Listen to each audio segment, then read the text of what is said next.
Možno by niekto čakal, že teraz poviem jednoznačne, že je to nonsens. Samozrejme, že pri ľubovoľnej a svojvoľnej interpretácii to skutočne nonsens je.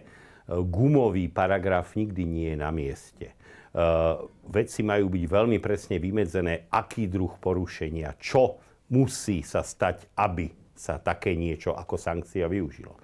Priznám sa, že sa nedomnievam, že rozvrátenie školských pomerov, pri ktorých si trúfajú žiaci osočovať učiteľa, pri ktorých si rodičia trúfajú atakovať, brániať svojho drzého spratka učiteľa, že sú dobré.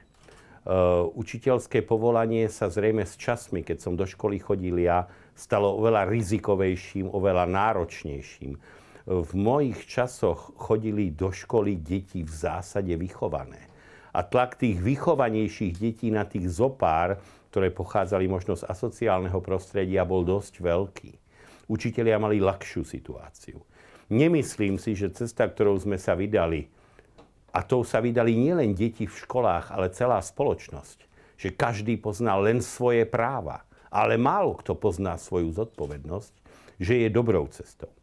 Je samozrejme, že ak sa rodič nestará o to, či jeho dieťa chodí do školy a že blicovaním porušuje školský poriadok, tak toto je napríklad krok, po ktorom je celkom primerané sankcionovať rodiča.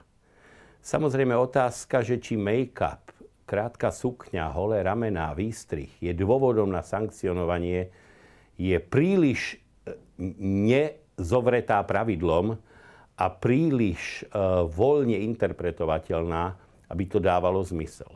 Domnievam sa, že je dobré, aby rodičia prestali nechávať všetku zodpovednosť na uštvatom učiteľovi, aby sa láskavo starali o svoje deti, lebo sú to ich deti a nie deti učiteľa.